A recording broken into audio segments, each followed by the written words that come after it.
Hey everybody, welcome to JEDIOSHI. It is Monday, December 28th, and we are here to look at Bitcoin price action. What's going on lately? We've had a really active last 12 or so or less hours, and we want to cover that and then look at and zoom out and then look at the broader picture in a sense. Hope you all are doing well. Hope you had a Merry Christmas and Happy Holidays. Hope you're recovering as we are here and just trying to get back in sync with the markets and everything else. So let's dive in. I have here the daily chart for Bitcoin, and you can see that we broke out of our downtrend line and also our RSI resistance line, which for us would signal the market was in green or bulls in control. But what was concerning, and if you're in the Telegram, you know this, but it was that this price action, while we got a decent candle here, there was no follow through. And after the bulls pushed us across this line, we went sideways for 1, 2, 3, 4 days. And then when you zoom in on this last night's or the weekly close candle from yesterday, what happened was we were up here, maybe close to 52,000 until we started selling off into the close. Well, when we closed, we put in another candle that was flat sideways. And I knew right then that we could be in trouble, that things didn't look great. We couldn't break out of this. If you zoom in here on the candle range, we couldn't break out of this top, right? So this level could make a higher high with this candle. We actually sold off and we closed below it. We'll take a look at the 1 hour here in a second. But since then, we've been selling off and we'll see what happens here. But is this a, on the bigger picture, when we look at it, a couple of things could be in play that we need to be thinking about. So you have this point down here, and I'm not sure this is the strongest trend line in the world, but I'm on Coinbase here. If you draw this, you do touch, right? So two things that we're watching for. One is that the bulls can hold this line. And for the bulls to remain in control, they need to hold this line.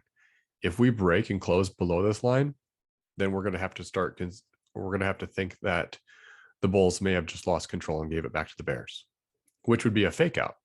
That this whole push would be a fake out, give control back to the bears, and the bears can do what they want with it from there.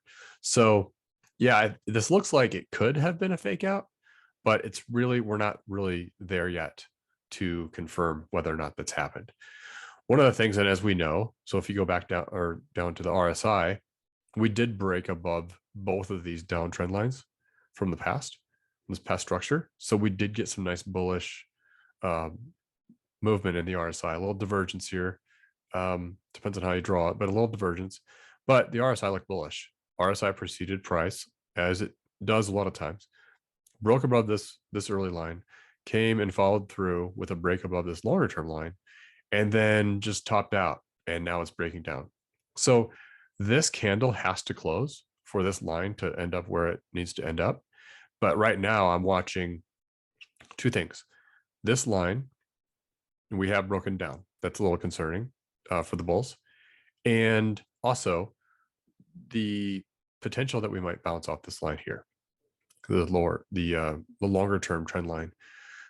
We could be doing a back test. And what that looks like is basically we are creating a higher low. We had a higher high here. So this is a high. This is a higher high. So for structure theory, we could be walking up and have done a back test here and to walk up more. So there is a chance that this is a test of the line where we move up again. Also, and conversely, it's a test that this breaks down and the bears take it, and we could get that lower low that we were looking for, where we could pick up some deals, and then we get our five ways and see, and everything else kind of makes sense there. But obviously a lot of action. Of a 6% down day for Bitcoin, that's a big move, probably close to a 2 sigma day, and we'll have to see what happens from here, like we always do.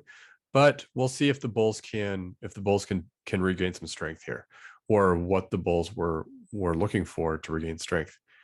The next thing I want to do is to look at the 1 hour chart, and this is a zoom in on the structure.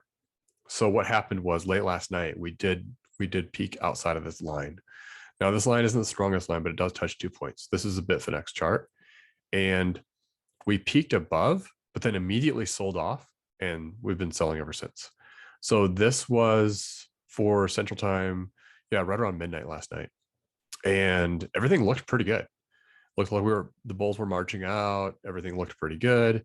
We had a higher high on RSI, and the bulls just sold it off.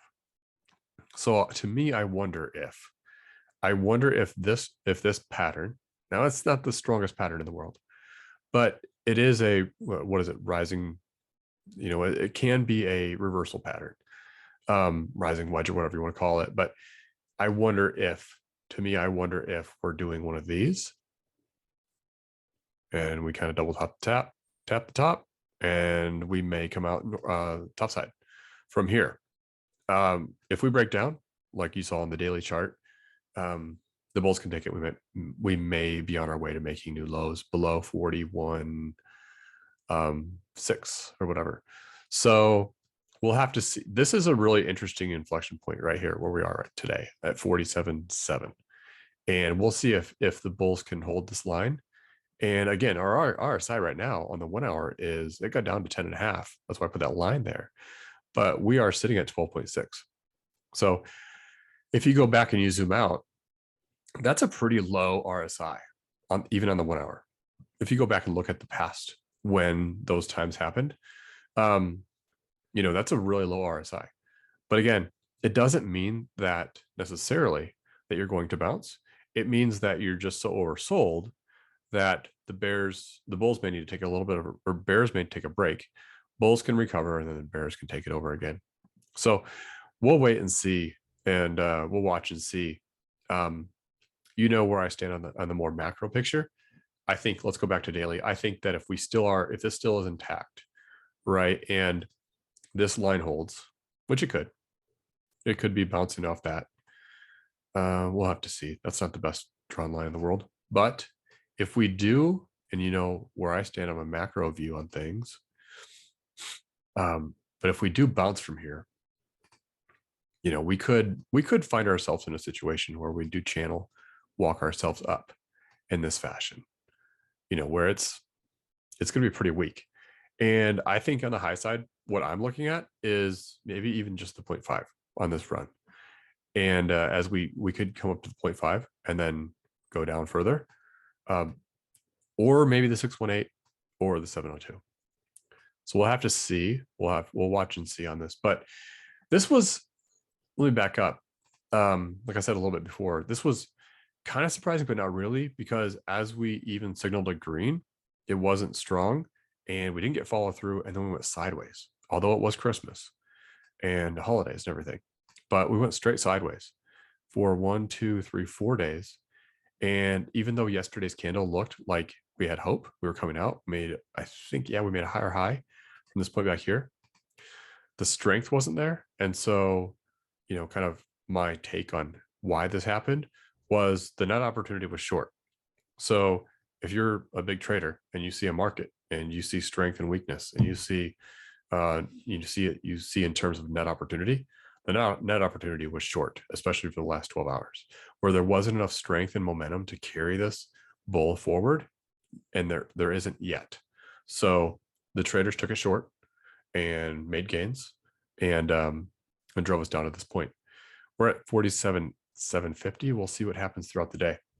But really what I want to show you guys was a bigger picture view on cycles. I was studying this morning, and I had not looked at this way in a long time. But what really occurred to me was we had two things. Well, first, let's look at, this is Bitstamp, but we'll look at the weekly chart. And this is from the end of the 2013 cycle, from December 2013 to December 2017. So that's a cycle. So I want to look at that cycle from 13 to 17. And then I want to look at our current cycle from 17 to current. And I have the MA on here. Really, that was just to show that we lost it again. So just note to yourself, we lost the MA. If we can't, throughout this week, we really, the bulls would like to regain that for movement up. But that weekly now is at 48.2. So note to self, we are what, $500 below that. So not the end of the world, but we did lose that, just so you know, for your notes. But let's look at these cycles. Okay. And especially let's look at volume and RSI. My love for RSI has been a number one indicator because it shows me strength. And I've never really said this before, but I look at the market in terms of like momentum, right? So momentum is the equation for momentum is mass times velocity, right? So you need mass and you need velocity, and that's momentum. Well, the RSI to me is like the velocity, if you will, to the price's mass, if that makes sense. So when I look at a chart, I'm looking at price, what's price doing? There's action in the price, it moves around. And then RSI is more like the velocity. So it's like how strong or weak or how fast, almost a velocity component. So to me, that's how I read a chart anyways, is I look at price action coupled with the strength of that price action to help me guide and understand where the trends are and what's likely to happen in the near term. But let's get into the cycle analysis. I want to show you guys. So some things that are obvious. So this RSI track in the middle, right? You have strength up here at the top, weakness in the bottom. Really, it's overbought or oversold. And, you have these let's look at this. This is weekly. So you have in 2013, the RSI topped out at 99 on the weekly. That is cooked. And it dropped. And although it was not at the lowest price of the drop in the cycle from 2013 to 2017, the lowest the RSI got was 20. Now this is weekly, not the 1 hour or the daily. And they differ. It matters what time frame you look at when you look at RSI. So you had a cooked market coming into, bears were running super hot coming into December 13th. So from 99, that was the top of the cycle. And you can see before, we had an equivalently high RSI, and then the bulls regained strength and drove it really high. Again, remember that the market was much smaller at this time and it was much more immature. So just interesting. But look at what happened with RSI. For the first, or say it's maybe about 33-ish% of the time in the market cycle, it was bearish, right? So the first third of that market cycle was in bear mode or in sell mode. RSI also dropped until you had a higher low. That's interesting, isn't it? So you had an RSI with a higher low. You had a little bit of bullish divergence here on this time frame, and the market turned around. It actually just went sideways for a brief period of time while RSI strengthened. And then when the bulls took over, and this is what I really wanted to focus on.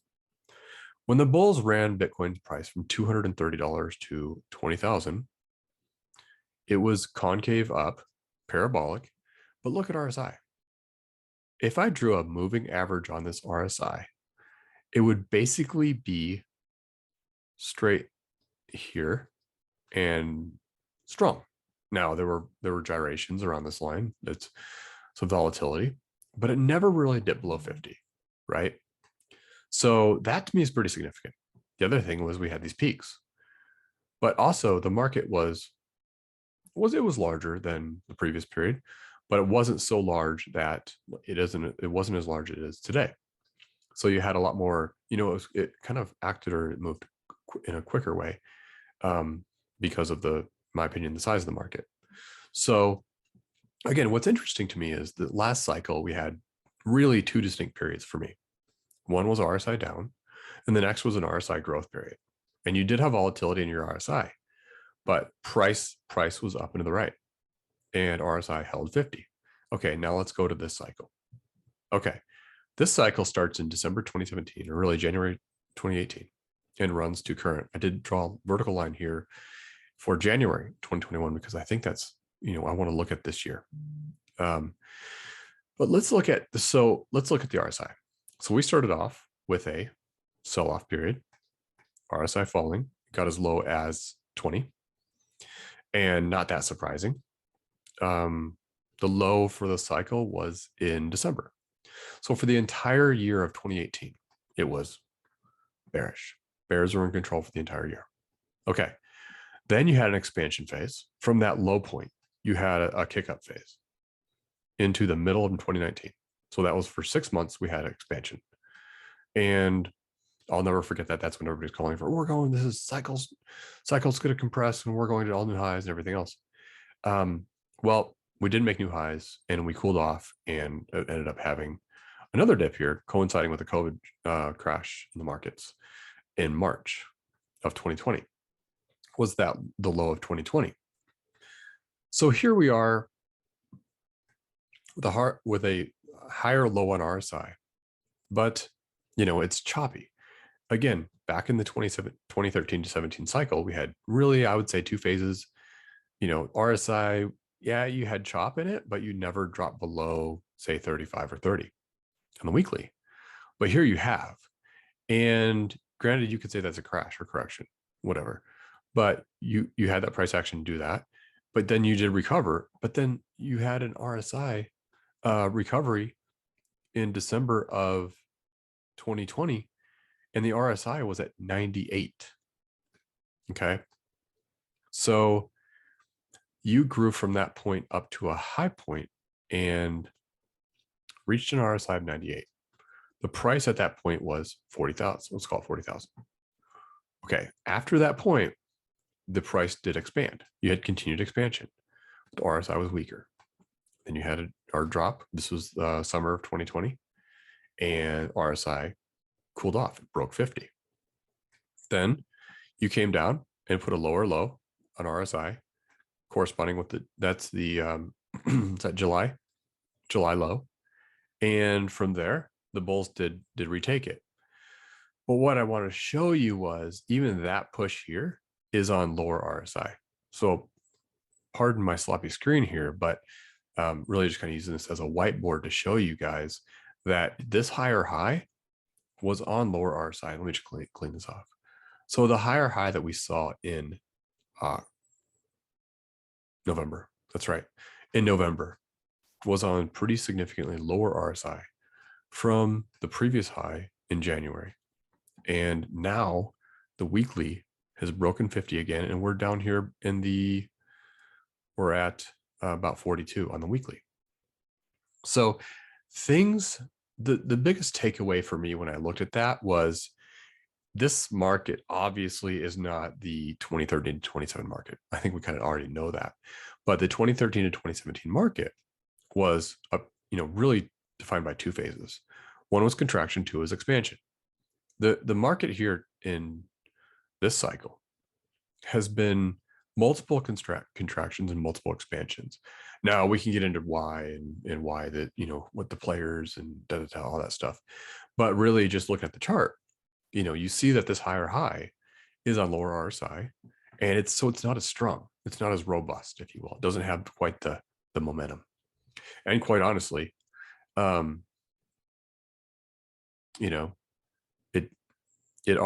it was weakening since that high point back from 40,000 to 64. That run was on lower strength. So you can see basically that probably the big buyers from back in here were exiting the market at this point. And so from here, you have overall lower RSI. And what I wanted to show you was overall the volume. We're not seeing it. And that was concerning to me on that breakout the last 4 or 5 days ago, was we didn't have volume, and it wasn't a very resounding breakout. And so will the bulls show up? I think when the net opportunity is to go long, the bulls will take it.